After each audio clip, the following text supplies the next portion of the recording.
Hello everyone. I just thought I'd make a video showing a proof of concept for a very heavy payload lifter design. I know there's a lot of videos out there like this already, and in fact there's probably some that have lifted larger payloads or have done it better. But after seeing some examples on the Kerbal forum as well as here on YouTube, I figured I'd try my hand at making one and see if I could make something fairly stable, because there are a lot of problems that people run into with very large spacecraft such as this. Now here, what I'm going to be doing is lifting a payload that is about 1,100 tons. That's a pretty sizable payload. And in this case, it's a big fuel module, and it's separated from the lifter by a stack separator and a couple of docking ports down on the bottom of the payload, right in the center. So that portion right there is the payload.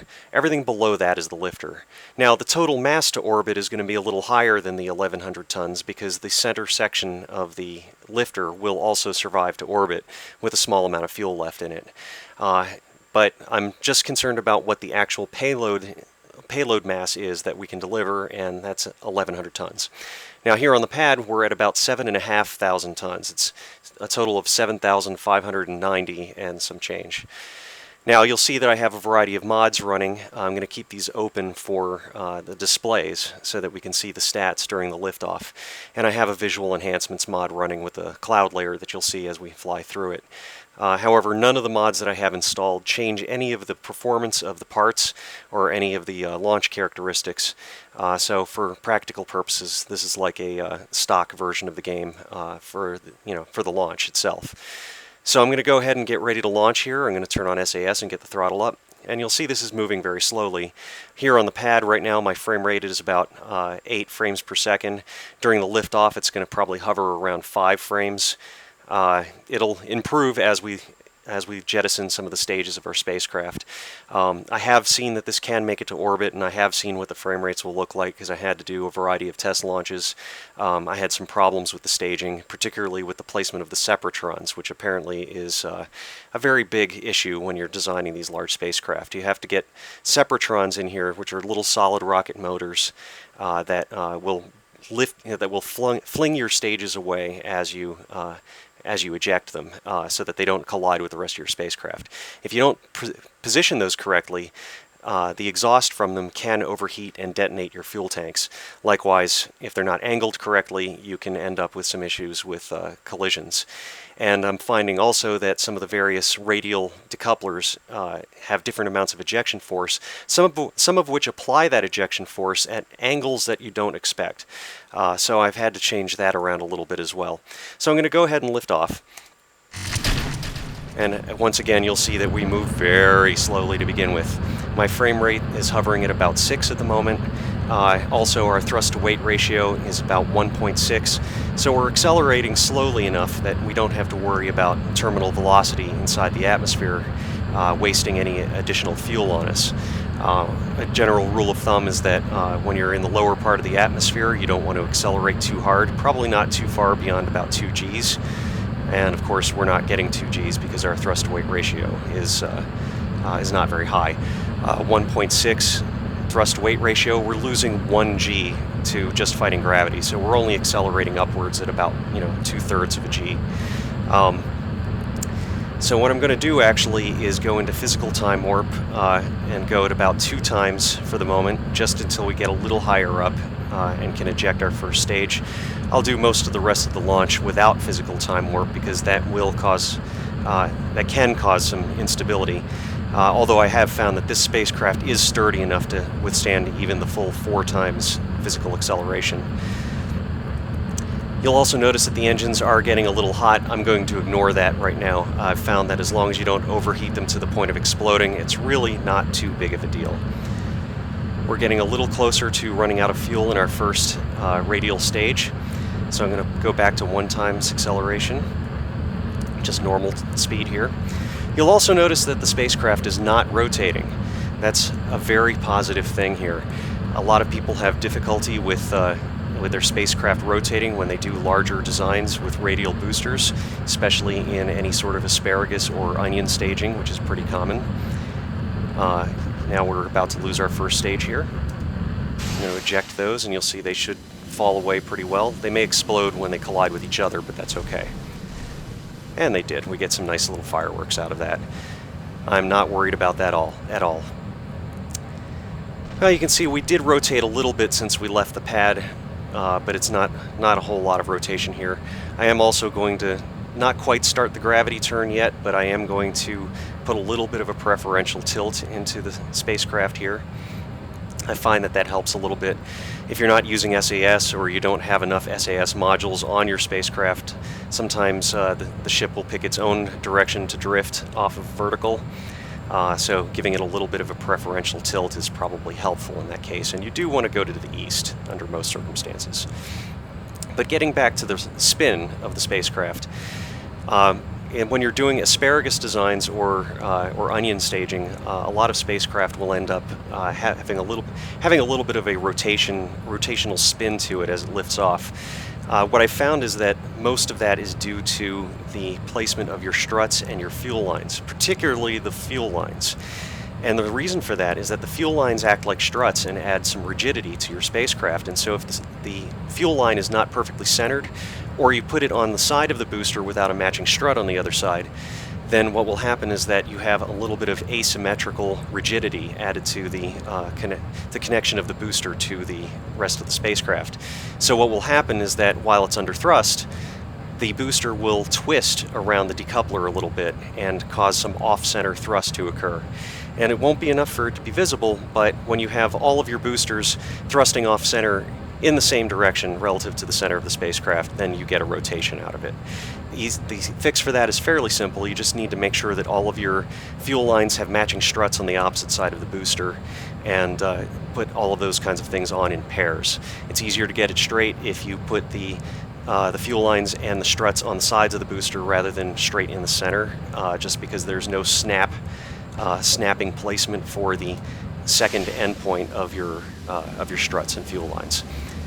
There we are. We just lost our next stage. I'm going to start my tilt a little bit further. This is technically the start of the gravity turn. I can start it a little bit early if it's gradual. It's probably more efficient to do a gradual turn anyway. Now in this spacecraft, you'll notice that I'm going with an onion design for the staging rather than asparagus. That was really just for the sake of simplicity. In the vehicular assembly building, we only have so much space to work with, and as you zoom out, it gets more and more difficult to add radial boosters, and the frame rate drops, much like it does here in the launch, although not necessarily as badly.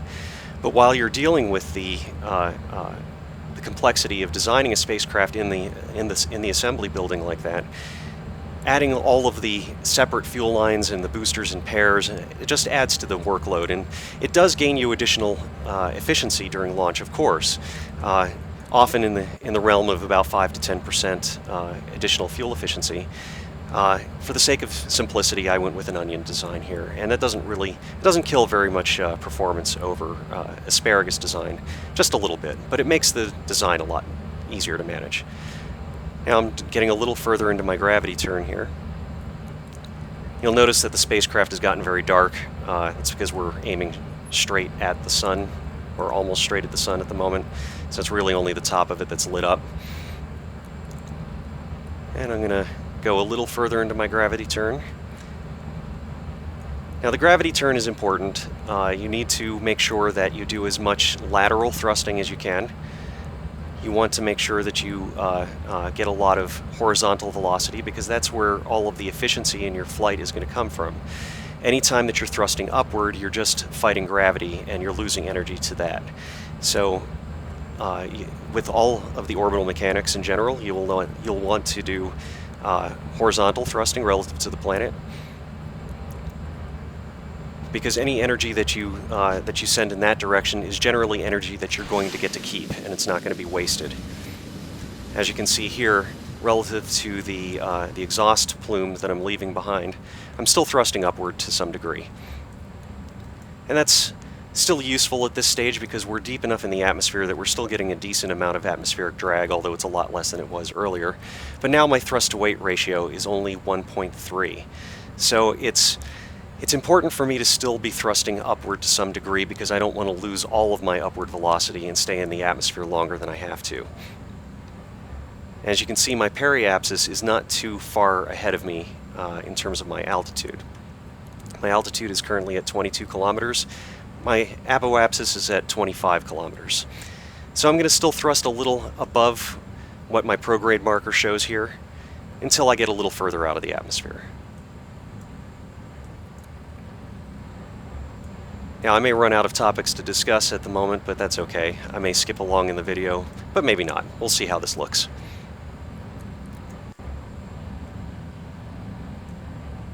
You can see the engines have gotten very hot, but we're still not at the point of exploding, so I'm okay with that.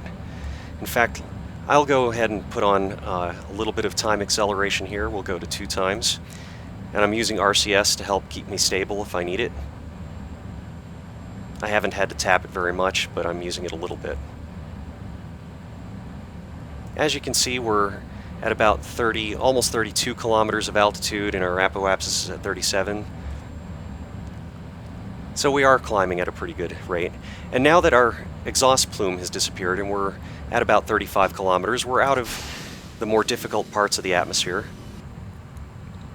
So I can probably start going a little deeper into my gravity turn.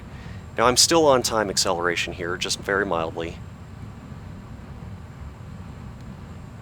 And we've come over a little closer to where our prograde marker is showing. I'm still thrusting above the prograde marker, even though we've already switched to orbital mode at the moment.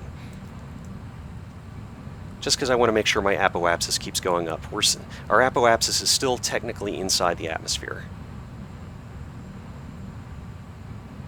But it's okay to start getting a little bit more horizontal at this point because the atmosphere is very thin. Now with prior tests, I know that this vehicle is capable of reaching orbit, and we've done most of the relatively hard work already at this point. Now that the apoapsis is above 70 kilometers, we know that we're going to reach a very stable orbit. What I'm going to do is cut my engines as soon as this gets to 100 kilometers. And we're getting very close. 92, 95, and I'm going to cut my engines. There we are, 100 kilometers apoapsis. I'm going to go back to normal time for a moment, just so I can take a look at the map and see how we look. Now, as you can see, we're still in very much a suborbital trajectory. However, I'm going to add a maneuver here just to help me with the timing. You don't need to use a maneuver for this. In fact, I usually don't. However, I'm just going to go ahead and do it for the sake of argument here. As you can see, the Kerbin periapsis is still a little too low, so I need to bring that up. And that's probably good enough. So I'll come back to my spacecraft view for a moment here and start to line up with my marker. It's showing an estimated burn time with these engines is going to be about 26 seconds, but we're still 2 minutes away from it. As you can see, it still turns very sluggishly, even with RCS going full bore. And I have a lot of SAS modules on this as well, so this is it's very sobering. I'm not used to operating such large spacecraft. Now, when we reach our target position here, I'm going to accelerate a little bit to help stop the rotation and get a little bit closer to the maneuver. I'm going to start the maneuver about 15 seconds early. And we're almost there. 30 and down to about, okay, well, 9 seconds early. That's close enough. I'll bring my engines back up to full throttle. And there we are. But I'm not used to operating spacecraft of this size, as I was starting to say earlier. This is a little bit different than I'm used to. But this shows that this sort of thing is certainly doable. This spacecraft is surprisingly stable and rigid. I was able to launch, in some of my earlier tests, I was able to actually go at 4 times physical time acceleration, even during the earlier stages of launch. And it was completely fine. That's probably close enough. I'm going to kill the maneuver. My periapsis is only at 90 kilometers, but that's all right. For the sake of argument, this has been a very successful test. And in fact, here, let me go ahead and raise that up a little bit. There we go, 100 in the periapsis. Now, if you look, our vessel mass to orbit is 1496, so we're just a hair shy of 1.5 thousand tons. into orbit here. We have a little bit of fuel left, so if we needed to take this, somewhere and perhaps refuel a space station or another spacecraft in another orbit, we have enough fuel to do it. And to prove the weight of the payload itself, I'm going to go ahead and stage here and thrust forward a little bit to get us away from the from that orbital stage. And if you look at our payload here, we are at 1,118 tons, or just shy of that. So over 1,100 tons payload delivered to orbit without a problem. If you have any questions, feel free to contact me or leave comments in the video section below. This has been primarily just a proof of concept to show how this works. And if you'd like to build any of these kinds of designs, I hope it's given you some ideas to work with. Thank you for watching.